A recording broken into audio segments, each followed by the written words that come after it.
Bonjour mesdames, mesdemoiselles, messieurs, fidèles téléspectateurs et surtout bienvenue à cette émission spéciale aujourd'hui. Donc c'est une émission consacrée pratiquement au mois de la femme, comme vous le savez. Nous sommes en train de tendre vers la fin de ce mois de mars, ce mois consacré à la femme, surtout que le 8 mars c'est la journée donc internationale de la femme, en tout cas une journée qui est célébrée un peu partout dans le monde, dans beaucoup de pays d'Afrique et surtout chez nous en République démocratique du Congo. La République démocratique du Congo qui s'aligne derrière une politique qui voudrait que le droit de la femme soit respecté.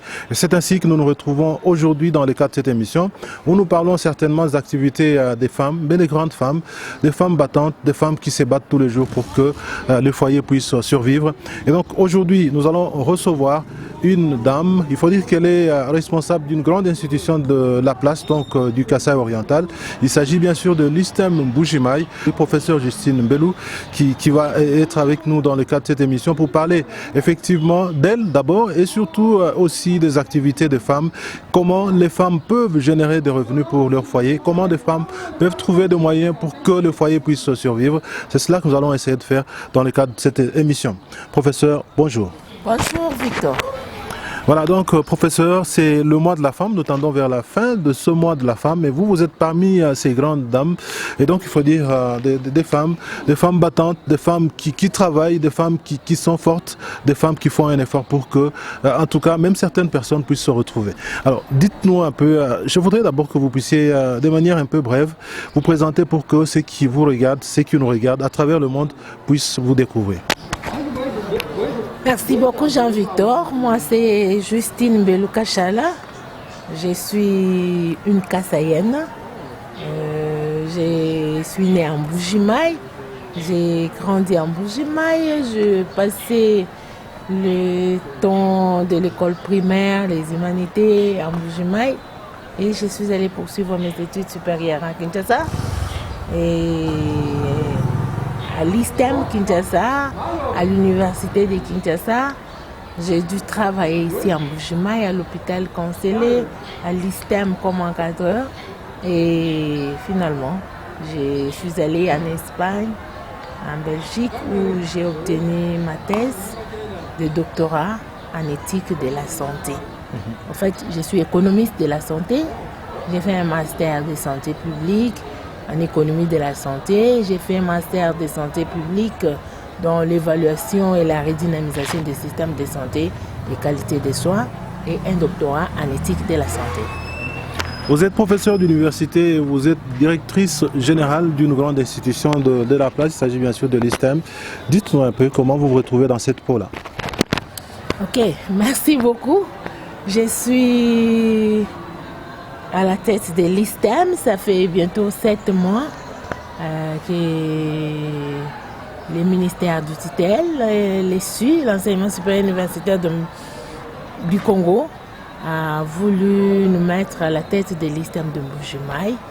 Et je suis symboliquement une référence de la participation des femmes dans le poste de décision et surtout dans les institutions d'enseignement supérieur. Il n'y en a pas beaucoup et pour moi, c'est un défi de se retrouver à ce niveau-là.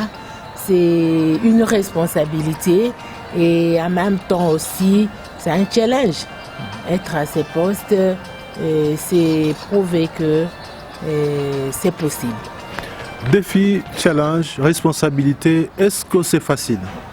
Facile, non.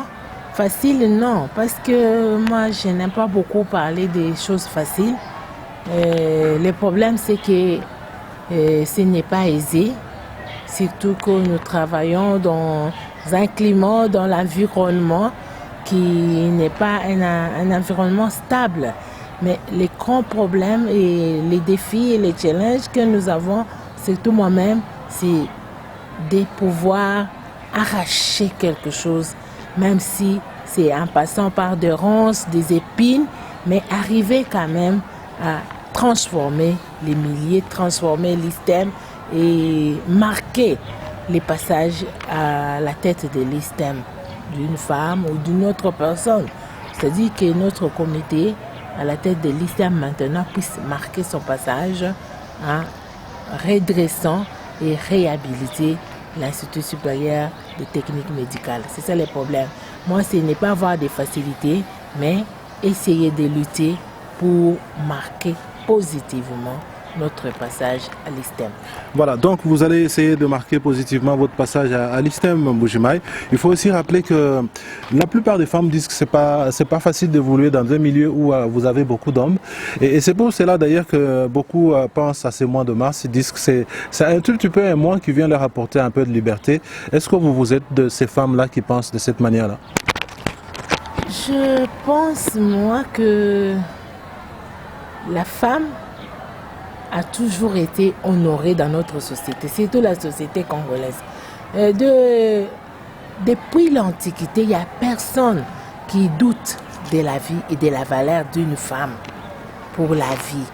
Mais ce qui arrive, ce qui est déploré tous les jours, et même qu'on ne cessera jamais de déplorer, c'est l'injustice sociale.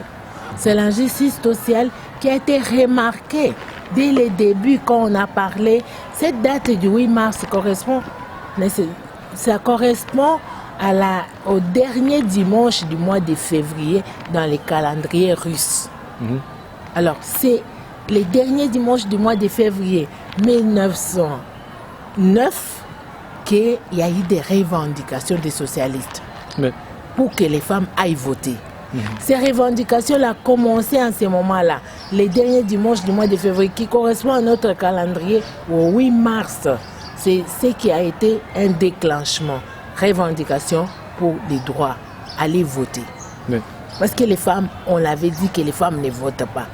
Bien sûr, on ne connaît pas les mobiles profondes de ceux qui ont fait lever ces femmes, des dynamismes. Parfois, c'est les gens qui voyaient qu'ils doivent réussir, alors il faut coopter les femmes.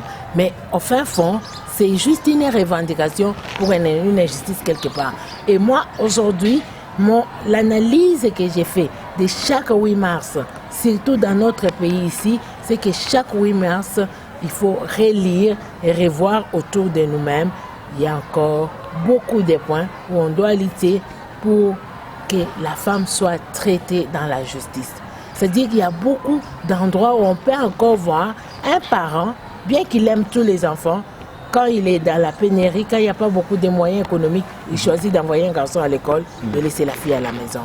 Il y a encore des villages où on peut voir encore des jeunes filles de 13 ans être épousées par des gens de 50 ans. Donc c'est une lutte, non seulement au niveau international, mais au niveau aussi de notre pays. Et chaque jour, moi je déplore beaucoup de femmes à l'Est. Vous déplorez seulement à l'Est, mais vous êtes responsable d'une institution d'enseignement supérieur universitaire. Est-ce que vous pouvez nous dire que même là-bas aussi, les femmes qui sont là ont des problèmes de ce genre? Les femmes qui sont là-bas, nous on fait un peu exception ces deux dernières années. Nous sommes en train de voir quelque chose qui a changé. Nous avons les statistiques d'abord donnent plus de filles que de garçons. On a 1300 filles comme 1300 femmes et 1200 hommes. Oui. Donc c'est déjà quelque chose qui est positivement dans la ligne des changements. Mais le reste, les difficultés que les filles et les garçons rencontrent dans les milieux d'encadrement académique, scolaire, scientifique et recherche aujourd'hui, c'est que parfois on offre des facilités pour chosifier les filles, on offre des facilités pour aller sucer de l'argent chez les étudiants. Et qui offre alors ces facilités-là? Je pense les facilités dans les sens scientifiques. Dans les sens scientifiques, ce sont des hommes. C'est-à-dire, il y a des hommes qui, parfois en disant, si tu donnes, tu vas réussir. Et pour toi, la réussite, ce n'est pas si tu donnes. Oui. La réussite, c'est si tu te donnes, tu mérites la réussite. Et donc là, je voudrais que vous puissiez parler de vous-même parce que vous êtes parmi les femmes qui ont réussi. Comment vous avez fait? Vous avez surmonté pas mal de difficultés. Comment ça arrive? C'est s'asseoir, travailler durement et travailler avec détermination et objectif. Moi, je me suis battue. Je me suis dit... Donc, c'est essayer de dominer un peu les professeurs. Penser que qu'est-ce que les professeurs pensent, quel est le contour de qu'est-ce qu'il aime, qu'est-ce qu'il veut, quelle est sa logique, quels sont ses objectifs. Et nous, je pense, on travaillait beaucoup dans le groupe et on se disait, on essayait de voir qu'est-ce que les professeurs aiment, comment ils affrontent les cours et comment on peut aussi affronter, préparer les examens à l'avance, travailler dur. Et comme l'élaboraient ces enfants, on travaillait, on passait la main et on laissait nulle place où la main ne passe et repasse. C'était ça. Donc voilà, on creusait, on fouillait et on allait dans la profondeur. Et nous sommes en train de le constater actuellement. Vous êtes professeur d'université. Et vous rencontrez énormément des difficultés avec des jeunes filles qui passent dans vos salles de classe.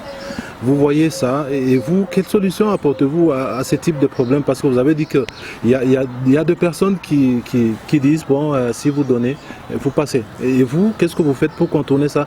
Pour que les jeunes filles qui sont, par exemple, dans votre institution, s'il faudrait vraiment rester dans ces cadres-là, que ceux qui sont là comprennent que maintenant il y a un changement. Ce n'est plus une question de donner et réussir.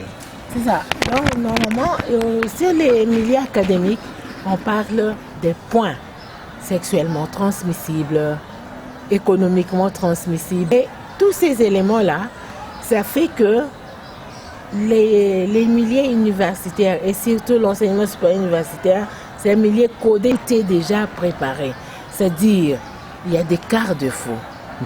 Il y a les évaluations, il y a les examens, des cours, des points qu'on met par l'enseignant, mais il y a les jurys qui est comme une porte fermée. Et quand les jurys ont décidé, il ne faut pas que quelqu'un d'autre vienne changer ce que les jurys ont décidé. Donc on essaye un peu de laisser les jurys dans sa souveraineté, de laisser les enseignants juger sans trop entrer dans leur chemin pour dire changer, donner. Parce que si la tête donne le temps en disant aider telle personne, c'est fini. C'est fini. Tout va capoter. Fini. Ouais. Donc le problème c'est d'abord juger dans la vérité. Quand l'étudiant a bien travaillé, il a réussi, qu'on lui donne ses points. Quand il n'a pas bien travaillé, il répond. Parce que répondre l'année, ce n'est pas échouer. Répondre l'année, c'est renforcer ses capacités. Et on peut reculer pour bien sauter. Alors c'est pourquoi moi, je ne vois pas quelqu'un qui vient à l'université pour échouer. Il vient pour renforcer ses capacités, pour apprendre un métier. Ça peut durer 2 ans, ça peut durer 3 ans, 4 ans ou 5 ans, ça dépend. Mais que l'on soit dans la justice et dans l'indépendance, sans trop s'ingérer dans ce qui se passe. Donc quand il y a un jury, que les jurys décident. Faire confiance à ces gens-là qui jugent et essayer aussi de renforcer les capacités des jeunes gens en leur donnant les conditions pour les travail. Voilà, donc là, je crois que nous allons passer à une autre étape parce que c'est important. Vous avez effectivement apporté un peu plus de lumière à ce sujet-là. Mais quand nous regardons à côté de vous, là-bas, de l'autre côté, nous nous rendons compte qu'il y a de savon, il y a de noix de palme, il y a, en fait, je sais pas moi, il y a des savons, il y a des bouteilles, il y a tout ça. Il y a pas mal de choses que nous, pratiquement, nous ne comprenons pas. Parce qu'on n'arrive pas vraiment à lier ça avec votre fonction. Vous êtes professeur d'université, vous êtes responsable d'une institution d'enseignement supérieur de la province du Kassai oriental. Et on vous voit, nous vous voyons à côté avec des savons. Quel sens vous donnez à ça? Oui, Jean-Victor, moi, je me dis, je suis en train d'exploiter ma thèse. Ma thèse de doctorat a comme titre la vulnérabilité comme source de capacitation collective et créatrice d'un modèle de financement des soins. En fait, de quoi il s'agit? Comment une personne vulnérable peut changer son état de vulnérabilité à un état de capacitation, c'est-à-dire capacitation collective, et créer un modèle d'accès au financement ou faciliter. Et c'est ça.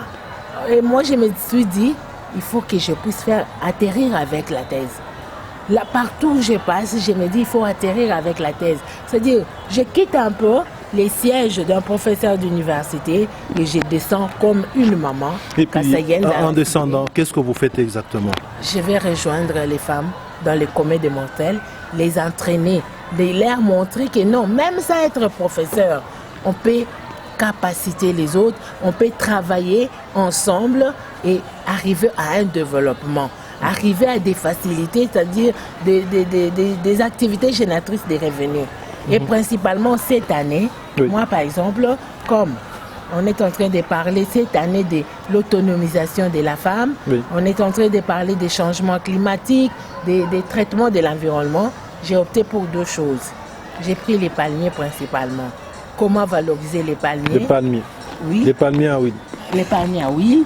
Et aussi comment comme on parle des changements climatiques, de l'environnement, comment utiliser les compétences, les connaissances que nous avons. Parce que je suis biologiste médical de formation, des compétences que nous avons en chimie, en biologie, en biochimie pour l'entretien de l'environnement. C'est comme ça que vous voyez là, on a un produit, ça c'est les bactéroles. C'est un produit pour désinfecter vous voulez les dire maisons. que c'est fabriqué ici ou par qui? Par nous-mêmes, donc par moi, par les mamans avec qui nous travaillons. C'est pas possible. Donc c'est ça, ce sont des nouveautés. On peut y aller, on va voir. Vous avez, comme j'ai dit, comme vertu, les palmiers tout à fait. À huile. On a ici les noix de palme. Ces noix de palme, c'est une potentialité comme vous n'avez pas l'idée. Oui. Donc nous avons de ces noix de palme, nous pouvons obtenir l'huile rouge que vous avez là-bas, qu'on appelle l'huile de palme, l'huile rouge. De ces noix, on peut obtenir l'huile palmiste. Dites-moi un peu, ça c'est fabriqué où encore? L'huile palmiste. Ici. C'est ce qu'on appelle comment encore? C'est l'huile de noix de palme. Donc là, vous avez les noix de palme. Les noix de palme, c'est ce qui est à l'intérieur de l'écorce. À l'intérieur, oui. C'est les noix. Alors, ces noix ici, quand on les utilise, on a deux types d'huile. Nous avons ça, l'huile blanche, l'huile palmiste, et nous avons aussi l'huile noire. L'huile noire, c'est juste... Dites-nous un peu la différence qu'il y a entre ces deux. Donc, l'huile rouge, c'est connu de tout le monde, mais parlez-nous de l'huile blanche, de l'huile noire. Comment on arrive à ça? L'huile palmiste, on a ici des moulins, comme des machines, pour extraire l'huile palmiste. Et il y a aussi, comme on fait la sédimentation, comme en physique, on laisse cette huile reposer, l'écorce, le coque du noix va aller en bas, au fond. Donc c'est comme on fait une centrifugation, et les fonds là, on a juste l'huile noire. Qu'on peut utiliser aussi? On peut utiliser aussi pour fabriquer les savons noirs. Donc nous avons... Alors, quel est l'objectif? C'est utiliser un peu la nature pour essayer de valoriser la personne, avoir des facilités. Il y a des potentialités liées seulement à ces savons. D'abord, la capacité de mousser, et la capacité de laver, de nettoyer, le pouvoir nettoyant de ces savons. Et tout ça, c'est l'huile palmiste. Mais là, c'est l'huile de palme. C'est l'huile de palme. On fabrique aussi des savons à base d'huile de palme avec beaucoup de potentialités. Et nous avons aussi exploité les potentiels du palmier. Mais apprenant seulement le noix de palme, voilà ce que nous avons déjà. L'huile rouge, l'huile noire, l'huile blanche. On fabrique les savons à base d'huile palmiste, les savons à base d'huile de palme. Mais nous avons aussi ajouté quelques vertus, comme par exemple en Afrique de l'Ouest, nous avons des plantes comme les beurres de karité. Ça, c'est l'huile qui sort de cette plante-là appelée karité en Afrique de l'Ouest, qui a beaucoup de potentialités, qui soigne. Et même aujourd'hui, parce que nous voulons un peu apporter en plus. Vous verrez en vous promenant, si vous regardez très bien, il y a des mamans qui ont utilisé les laits de beauté, c'est tout, c'est les marchés, qui ont utilisé les savons. C'est les marchés qui n'ont pas été bien préparés, surtout bien dosés, la soude annexée. Et voilà, ces mamans aujourd'hui, avec l'hydroquinone, ils ont une peau noire, des taches noires, brûlées, et parfois même des plaies, parfois des rougeurs sur les visages. Alors, pour corriger ça, nous, on utilise le beurre de karité. Il y a beaucoup de potentiel. Les rhumatismes, ça soulage, la fièvre aussi. Mais nous avons aussi commencé à utiliser les savons, juste pour soigner aussi ces taches noires-là. Donc, on fait un savon. Est-ce que vraiment il y a des femmes qui connaissent ça? Pas beaucoup. Il n'y en a pas beaucoup. Il y a quelques femmes qu'on a commencé à suivre pour les traiter. Ça, c'est un savon à base d'huile d'olive mélangé au beurre de karité. C'est un petit savon, ça coûte un peu cher, mais c'est beaucoup de potentiel là-dedans. Ouais. Parce que quand cette femme a déjà des taches noires comme ça, elle arrête d'utiliser tous les autres savons. Parce que c'est à base de soude. Elle n'utilise que les savons liquides qui est fait avec la potasse ou bien ces savons où on a essayé d'utiliser un mélange d'huile d'olive et de beurre de karité. Donc, c'est un peu pour dire que nous sommes en train aussi de descendre un peu plus bas avec les mamans, mais aussi parfois avec les étudiants quand on voit les cours de chimie, les cours de biochimie, pour montrer que le développement n'attend pas seulement d'avoir des thèses de doctorat, mais c'est d'être ensemble, liés et déterminés à un changement. Et le changement climatique ne viendra que si nous avons des besoins de voir que dans la nature est là pour nous apporter un plus et nous, on doit aussi entretenir cette nature. Planter les palmiers, planter les arbres, mais pas n'importe quel arbre, mais aussi des arbres qui peuvent être d'usage pour aider la communauté et la population. Donc, on travaille avec les mamans pour la fabrication des savons, mais aussi pour beaucoup d'autres choses. C'est ça. Voilà, professeur, là, je voudrais que vous puissiez un peu nous expliquer, parce que je sens que c'est une matière très sensible, pas très sensible comme telle, mais très intéressante, dans la mesure où aujourd'hui, on est en train de parler beaucoup plus de l'entrepreneuriat féminin. Donc cela veut dire que les femmes doivent être en mesure d'entreprendre certaines activités qui génèrent des revenus et cela aide beaucoup de foyers. Et donc, je voudrais que vous puissiez nous dire comment c'est organisé. Où est-ce que vous trouvez des moyens pour organiser tous ces enseignements-là avec les mamans, pour vous rencontrer, parce que c'est pas toujours facile. Donc, vous puissiez réunir les mamans qui acceptent facilement de venir. Je crois que ce n'est pas facile. Qu'est-ce que vous utilisez? Quels sont les moyens, en fait, d'où viennent de moyens que vous utilisez pour faire ces activités? Bon, on ne s'est pas lancé seul, hein. On a eu quand même des personnes qui nous ont aidés. Moi, personnellement, je ne peux pas les nier. Pour terminer mes études, j'ai rencontré un monsieur Mathieu. Et puis, j'ai rencontré aussi les franciscains de la Belgique. Et c'est à travers Mathieu qui m'a aidé pour que je termine. Moi, j'étais au point d'arrêter les études. Et ce monsieur a dit, il va m'aider. Alors ça m'a donné des tics. Dès que j'ai déterminé que je suis arrivée ici, je me dis, je vais chercher les possibles. On m'invite un 8 mars, il y a 2 ans, okay, pendant le confinement, par une dame, c'est Maman Dimi que je salue. Elle dit, je réunis des femmes le 8 mars, viens parler à ces femmes. J'ai parlé et puis après, j'ai vu ce qu'elle a fait et je lui ai dit, maman, moi, j'aimerais faire les choses autrement. Je dis, mais professeur, dis-moi, qu'est-ce que tu veux? Je dis, non, moi, je veux travailler avec ces mamans, fabriquer les savons, vendre les savons, même si c'est 5 mamans qui comprennent.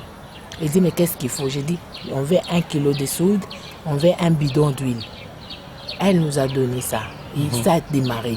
Qu'est-ce qui m'a aidé? C'est les mamans elles-mêmes.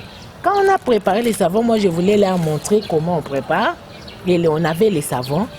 Moi, je pensais que les mamans allaient dire, donnez-nous les savons, on va aller nettoyer les habits. Les mamans ont dit, mais maman, ça c'est qu'on a comme matière première ici. Oui. Si nous partageons ça, c'est fini. Il n'y aura plus la formation. Chacun de nous va compter les savons, aller vendre. Quand on a l'argent, on vient te donner, tu achètes encore la matière et on avance. Oui. Et c'est parti. Donc c'est une expérience qui a bien commencé et qui a bien évolué aussi. Ça a commencé et ça a évolué avec les mamans. On a commencé avec 7 mamans. La première fois qu'on a fait ça, et il y a des images. Et après donc, 25, et 93, et aujourd'hui on est à 150 mamans. 150 mamans. Et c'est pour ça que je vois même un savon, les savons que j'ai vus là, c'est le savon Jimmy. Oui, donc, les savons, c'est Jimmy. C'est les mamans elles-mêmes qui ont donné les noms de la personne qui nous avait donné un bidon d'huile et 1 kilo de sucre. Il faut le rappeler, c'est la dame du ministre national de la recherche scientifique, et innovation scientifique, Maître José Mpanda. Alors, moi aussi, j'en profite pour lui souhaiter en tout cas toutes les bonnes choses de la nature. Je crois qu'il va certainement nous suivre. C'est elle qui m'a invitée pour parler avec les femmes le 8 mars. Et parmi les femmes, celles qui ont venu pour suivre la formation, les bidons d'huile et la soude caustique, aujourd'hui, c'est amplifié pour que nous puissions arriver à Vous êtes à 150 aujourd'hui, 150 dames qui suivent la formation, 150 dames qui fabriquent des savons et qui vendent des savons. Oui. Pourquoi ne pensez-vous pas vraiment étendre cette activité au niveau, par exemple, de votre institution, mais aussi au niveau des institutions, disons, des écoles secondaires de la place, qui ont des élèves qui étudient ça, mais qui n'ont jamais, eux, fabriqué de savon? Non, moi, je vous ai dit commencer ce 8 mars-là. C'est l'invitation de maman Jimmy Panda, que j'ai salué très bien là où elle est maintenant aux États-Unis. Et c'est de là, je me suis dit, mais pourquoi je ne peux pas aller vers les écoles? Et là, j'ai salué l'abbé Christian, là où il est, parce que c'est le premier qui a ouvert la porte. Je lui ai dit, monsieur l'abbé, ici, il y a la chimie industrielle. Mais moi, je voulais faire des génies en chimie industrielle. Parce que je me dis, un jour, on me demandera de fabriquer de grandes quantités de savon. Et moi, je ne vais pas faire les industries des appareils et des machines maintenant. Je vais l'industrie des hommes. Et j'ai raisonné avec les élèves de chimie industrielle de cette année-là en leur disant, si chacun de nous fabriquait les moules de savon de 80, si nous sommes à 200, on a déjà une quantité industrielle. On a essayé avec le collège du Bodjabouakane, on a essayé avec le collège Saint-Jean-Baptiste, on est allé à l'école Sainte-Thérèse, on est parti à Montjadi et déjà autant d'écoles sur la colline ici où on avait commencé depuis l'année passée à faire étudier et faire des compétitions de comment expliquer la réaction de saponification, comment améliorer. Et je peux te dire, sans Jean-Victor, si je savais, j'amènerais les savons de ces enfants-là. Il y a eu des modèles de savons. Je me rappelle qu'à un certain moment, lors de Journée catholique de l'enseignement, l'année passée, j'ai vu les enfants offrir voyez-moi ici, des savons à l'évêque. Mais les enfants ont fait des couches, ici en blanc, au milieu les roses, et au-dessus les bleus ou les blancs. Et c'était toujours la façon de chercher à faire des compétitions et faire un peu l'émulation scientifique, c'est ça. Voilà, donc nous sommes en train de tendre pratiquement vers la fin de cette émission. Vous avez compris qu'avec des initiatives, comme des initiatives de Mamou Justine Bellou, les gens peuvent aller plus loin. Donc les mamans peuvent se retrouver, les mamans peuvent travailler, les mamans peuvent faciliter la vie dans le foyer, parce qu'il faut dire que lorsque c'est l'homme seul qui apporte quelque chose, lorsque la femme, en fait l'homme n'a plus rien à apporter ou il n'a rien trouvé, la vie devient intenable, la vie devient difficile dans le foyer, et donc il faut absolument compter avec la femme pour que la réussite soit totale dans le foyer. Alors maintenant, ce n'est pas seulement le foyer, mais aussi cette poche qui doit être remplie, cette poche qui doit avoir suffisamment de moyens pour faire autre chose. Je pense que vous êtes capable de le faire avec ces mamans. Alors, nous sommes en train de tendre vers la fin de ce mois de femmes. Beaucoup de femmes aiment bien ce mois parce qu'elles se retrouvent, elles achètent des nouveaux habits et puis elles vont dans des manifestations, elles se réunissent, ça finit, ça s'arrête là, des beaux discours, ça s'arrête. Vous, qu'est-ce que vous dites aux femmes? Qu'est-ce qu'elles devraient faire, par exemple, au cours de ce mois de mars? Ce que les femmes doivent faire au mois de mars, c'est ce qu'elles doivent faire chaque jour. Au mois de mars, on doit intensifier les activités pour crier tout haut. C'est-à-dire que même les femmes qui sont dans les fins fonds trouvent justice. Parce qu'aujourd'hui, en Asie et ailleurs, il y a encore des filles cagoulées qui se marchent avec des visages masqués. Et aujourd'hui, dans les villages, il y a encore des filles de 13 ans qui sont épousées, de 10 ans qui deviennent des mères. Nous devons entrer dans cette lutte-là. Mais les grands conseils, c'est la prise de conscience. La prise de conscience et puis la capacitation collective. Que les femmes se mettent à travailler dans le groupe, qu'il y ait des performances. En ce moment-là, on va aller de l'avant. C'est-à-dire qu'il faut briser un peu la dépendance. Il n'y a rien qui tue quelqu'un qui est la dépendance à tout point de vue, économique, dans les pensées, mentalités. C'est à ce point-là qu'il y a une libération à réclamer et à arracher même dans notre contrée. Et moi, je ne sais pas, on te a dit qu'on est en train de jeter Jean-Victor. J'aimerais lancer un cri d'alarme, des SOS aux gens qui vont nous suivre. je suis nommée à la tête de l'Institut supérieur de technique médicale ISTEM.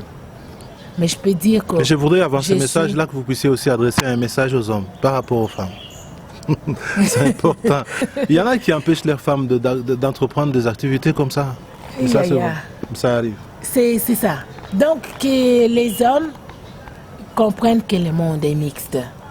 Que les foyers ne décollent que quand les deux décollent ensemble. Moi, j'ai donné l'exemple hier, on était à Saint-François, clôture de la journée de la jeune fille. Et je leur ai dit, la première personne qui accueille chaque enfant, homme ou femme, au monde, c'est la maman. En attendant que les téléphones Android ne commencent à engendrer. Mais jusque-là, c'est la femme qui va à la maternité. Et c'est elle qui accueille la première l'enfant. Et même les lois de la maternité disent qu'il faut qu'elle touche le corps de sa mère.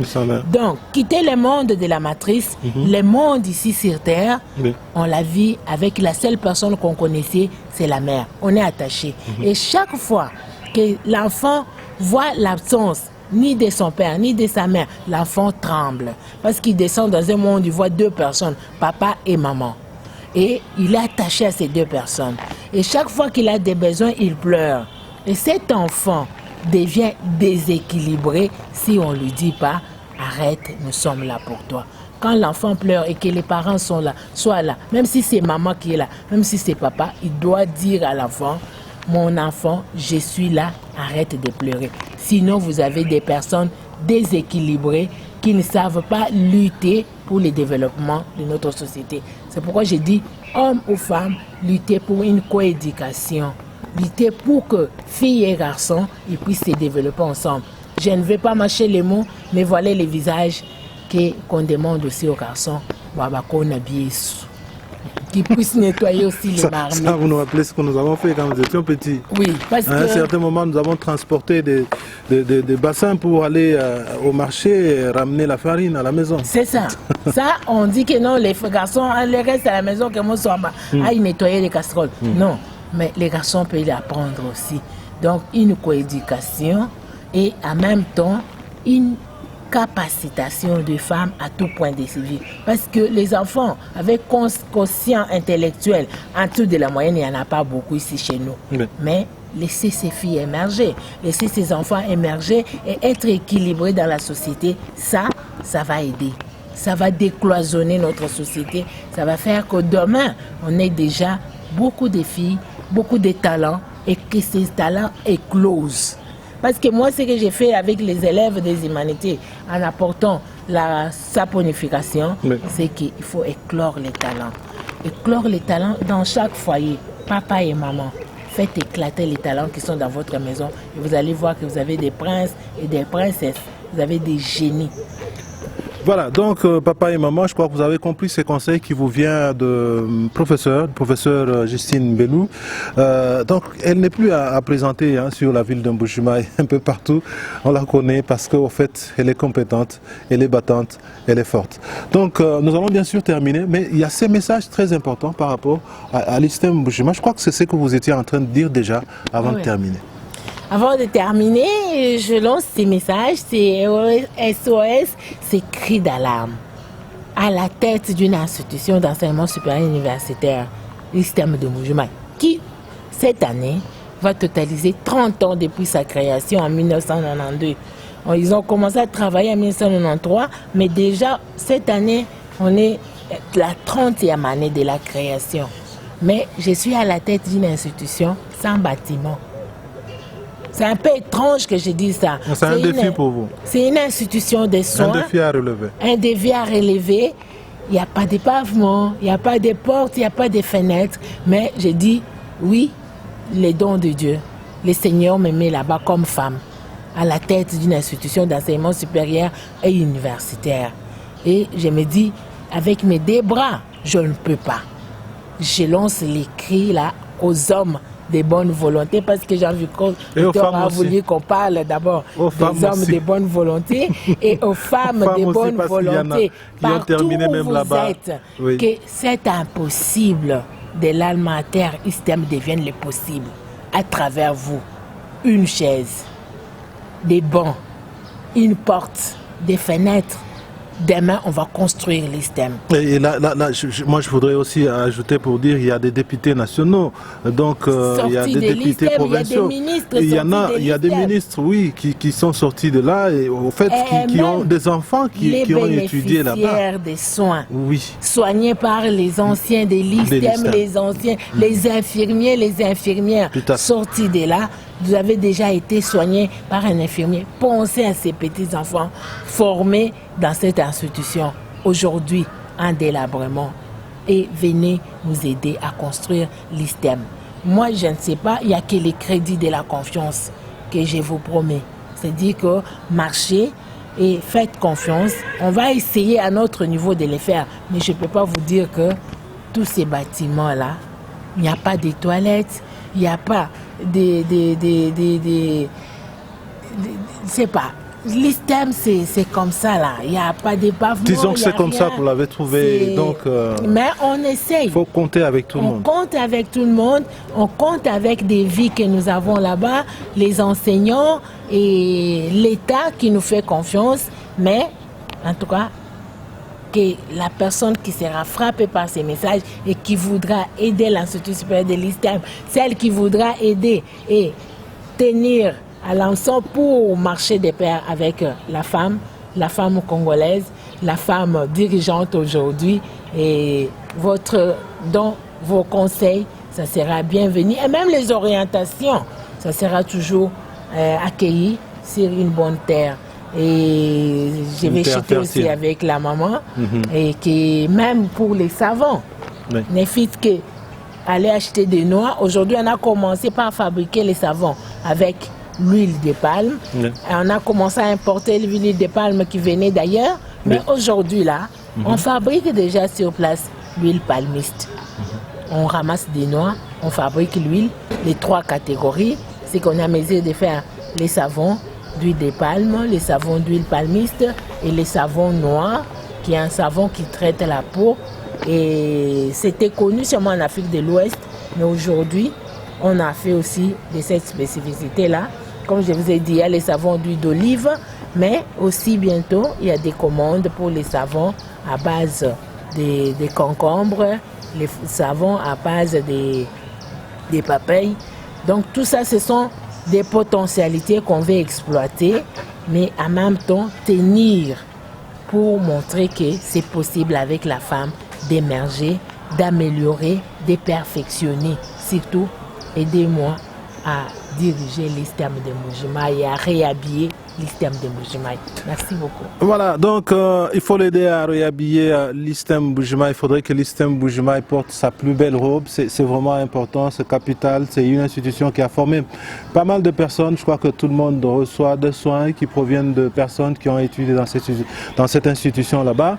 Donc il faut dire que c'est important que nous puissions penser à cette institution d'enseignement supérieur et universitaire de la province du Kassai oriental, mais aussi penser à toutes ces femmes du monde entier qui souffrent par-ci, par-là, et donc qui souffrent des affres de la guerre partout, surtout à l'est de la République démocratique du Congo. Pensez à elles aussi, et pensez à toutes ces femmes qui souffrent ici, chez nous-mêmes, ici dans la province du Kassai oriental, tout simplement parce qu'il y a des hommes qui ne veulent pas que ces femmes soient un peu libres, qu'elles fassent ce qu'elles veulent faire. Et donc, c'est le mois de la femme qui tend à la fin. Mais ce mois de la femme peut terminer. Mais au fait, il faut dire que la femme restera toujours. Il faudrait toujours tenir compte de ses droits. Et donc, c'est très important que l'on pense à ça à tout moment, qu'on n'attende pas seulement le mois de mars pour le faire. C'est de cette manière, mesdames, mesdemoiselles, messieurs, que nous terminons cette émission d'aujourd'hui, tout en disant merci au professeur qui a accepté d'être avec nous dans cette émission, dans ces plateaux de circonstances, vous l'avez constaté. Merci à ceux qui se sont battus, Joseph Kabea et les autres, pour nous offrir ces cadres. Merci à tout le monde. Donc on se retrouve très prochainement pour un autre numéro.